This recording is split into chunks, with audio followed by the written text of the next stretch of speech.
In this lecture, we will discuss moment of inertia of hollow cylinder about its axis. How to find moment of inertia of hollow cylinder. Hollow म्हणजे this is ring, this is cylinder. या सिलेंडरच्या आतमध्ये काय असेल? Air, only air. त्याला आपण म्हणतो hollow cylinder. Material नसेल, आतमध्ये पूर्णपणे काय असेल? रिकामा. त्याला आपण म्हणतो लाईक ग्लास. ग्लास, ग्लासच्या आतमध्ये काय? एअर किंवा वॉटर. पण हे जे मटेरियल असेल त्याला काय म्हणतो आपण? Hollow cylinder. About it's axis. Moment of inertia कुठे फाइंड करायचा आहे? About axis. This is axis. About this axis we will calculate moment of inertia of hollow cylinder. Before this, as usual, how to find moment of inertia for single particle system. Suppose this is axis A B. ही वेगळी आहे. AB. Particle is here having mass dm. Perpendicular distance from this AB is r. Then moment of inertia of this small particle is di. छोटा सा particle, छोटा सा moment of inertia is equal to mass of this particle dm and square of its perpendicular distance from this axis r square. dm r square is the moment of inertia of this small particle we consider. But here इथे एक particle नसून इथे एक body आहे. त्याला आपण कोणती body म्हणतो? Continuous mass distribution.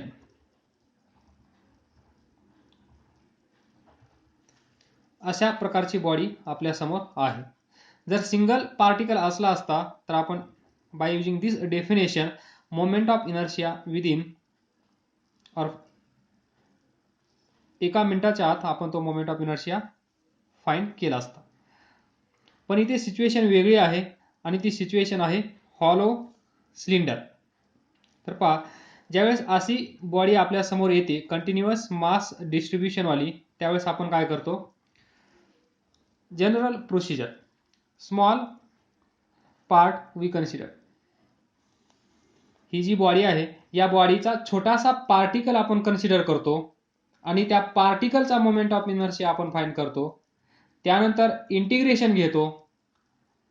इंटिग्रेशन म्हणजे हा जो छोटासा पार्टिकल असेल याचं मोमेंट ऑफ इनर्शिया काढल्यानंतर याचं इंटिग्रेशन घेतल्यानंतर सर्व या टोटल बॉडीचा मोमेंट ऑफ इनर्शिया आपल्याला भेटतो. तर पहा, ही ॲक्सिस आहे hollow cylinder. Moment of inertia about this axis is Ig because this axis passes through center or this axis is called as centroidal axis, geometrical axis. तर hollow cylinder circular असल्यामुळे आपण काय करणार? याचा छोटासा पार्ट सर्क्युलर कन्सिडर करणार. This part we will consider. Draw this separate, this part, and this is axis. Now see, हा part कसा दिसत आहे तुम्हाला? हा पार्ट हा आहे हॉलो सिलेंडर.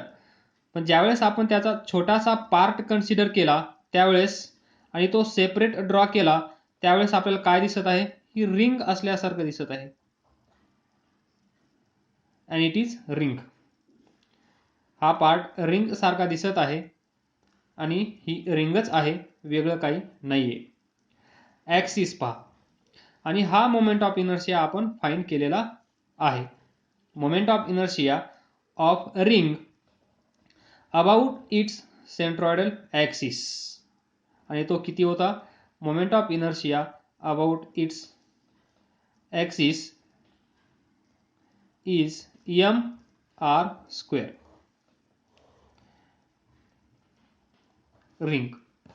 रिंगचा मोमेंट ऑफ इनर्शिया आपण फाइंड केलेला आहे, तो आहे mr².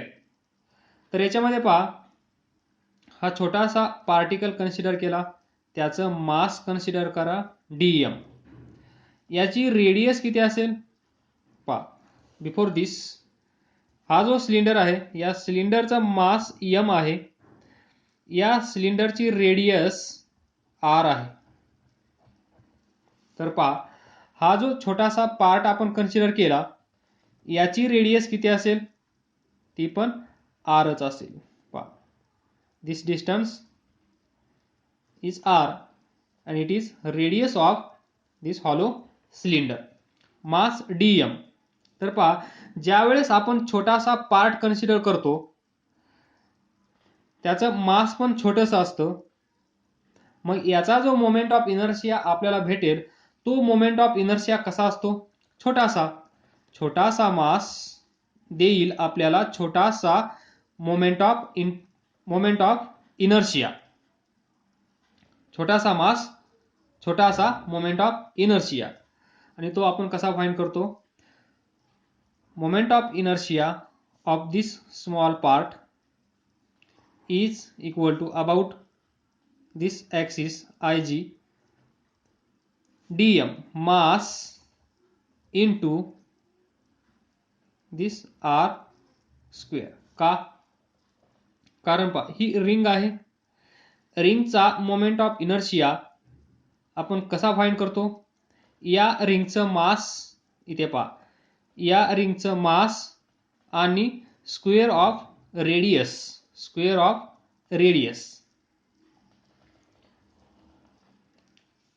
त्याचा यूज करून आपण इथे लिहिलं dm r². Now take integration d I g is equal to integration of dm r². तर पहा, इथे पहा, रेडियस r. जर आपण इथला पार्ट कन्सिडर केला, त्याची रेडियस किती असेल? r. इथला पार्ट कन्सिडर केला, त्याची रेडियस r. हा पार्ट कन्सिडर केला, त्याची रेडियस r. हा पार्ट कन्सिडर केला, त्याची रेडियस r. हा पार्ट कन्सिडर केला, त्याची रेडियस r. हा पार्ट कन्सिडर केला, त्याची पण रेडियस r. तर पहा, ह्या सर्व रिंग एकावर एक ठेवल्यानंतर आपल्याला भेटत आहे सिलेंडर. या सर्व रिंग अशा ठेवल्यानंतर आपल्याला काय भेटत आहे? सिलेंडर.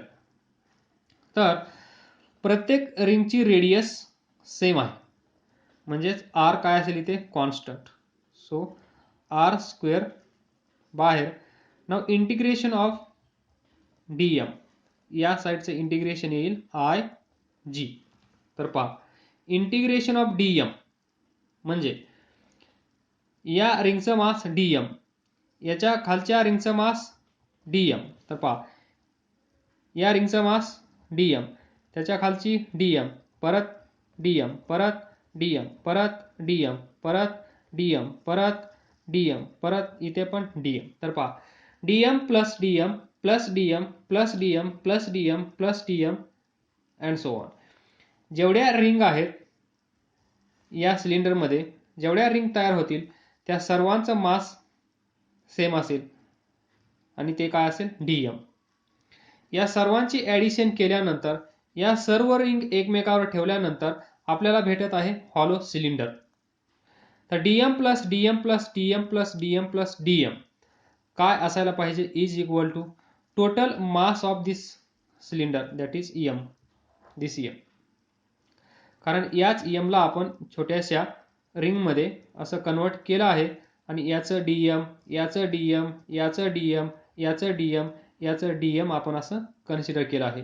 या सर्वांची ॲडिशन केल्यानंतर आपल्याला भेटेल total mass of of hollow cylinder.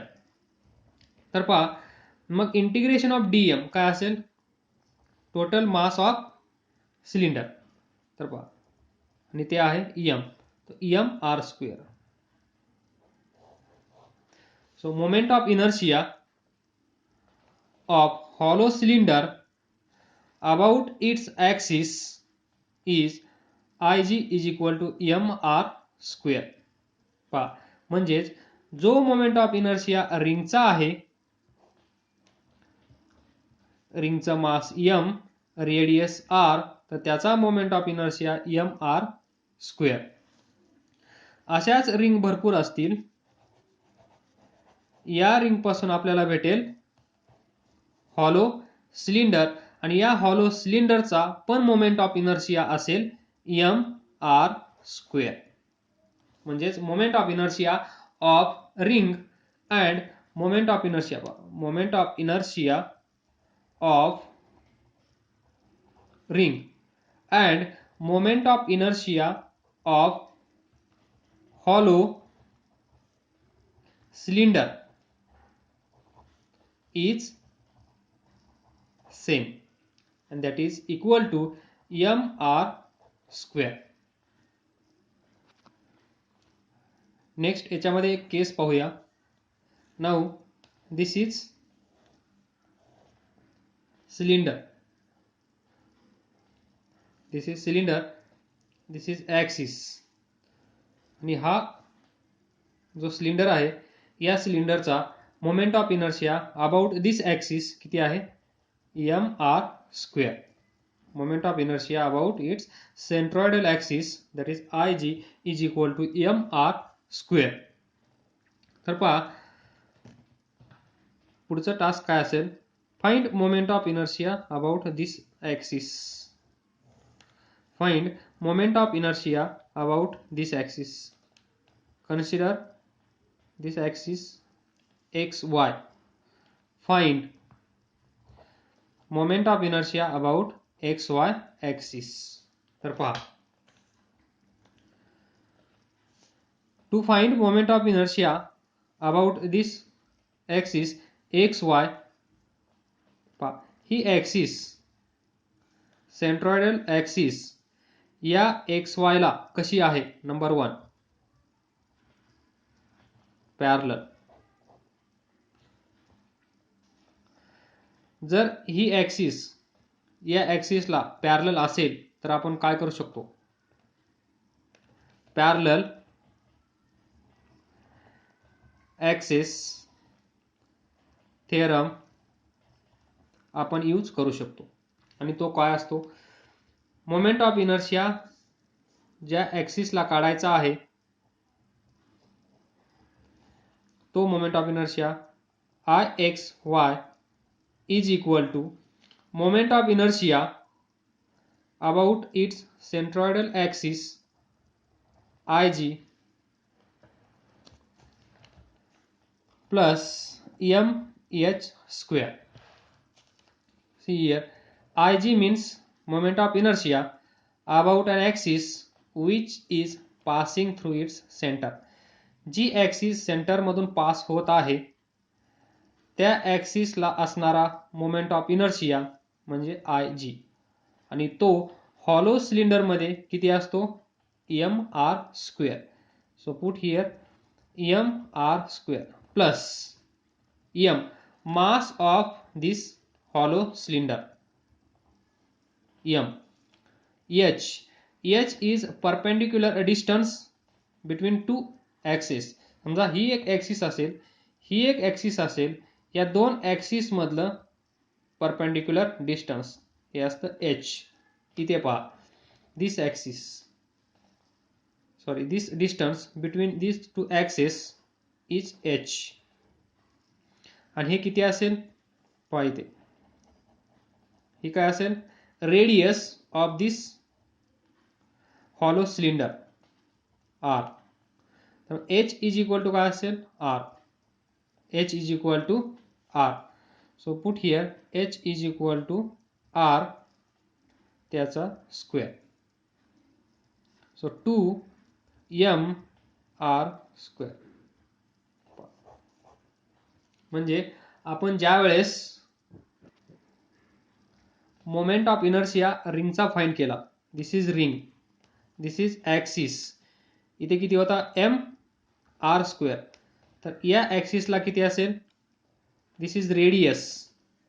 So to find moment of inertia about this axis, suppose x y, so I x y is equal to ig plus mh square. ig म्हणजे moment of inertia of this ring about axis which is passing through its center, and this is mr square, mr square plus m, mass of this ring, m, h, perpendicular distance between these two axes is r, so r square. See, 2mr square I x y, इथे पहा I x y म्हणजे moment of inertia about this axis which is perpendicular to plane, perpendicular to plane. पहा ही ring या रिंगला perpendicular म्हणजे this, and tangent, ही axis याला tangent पण आहे. म्हणजे tangent perpendicular to its plane, parallel to its axis, या सर्व कंडिशन मॅच होत असतील तर या ॲक्सिसला मोमेंट ऑफ इनर्शिया किती असतो, 2mr स्क्वेअर. आणि हे तुम्हाला पाठ करायचं आहे. पाठ करत असताना ही डायग्राम पण तुम्हाला लक्षात ठेवायची आहे. जर डायग्राम इमॅजिन नाही झाली, व्हिज्युअलाइज नाही झाली, तर तुम्हाला लवकर मोमेंट ऑफ इनर्शिया फाइंड करता येणार नाही.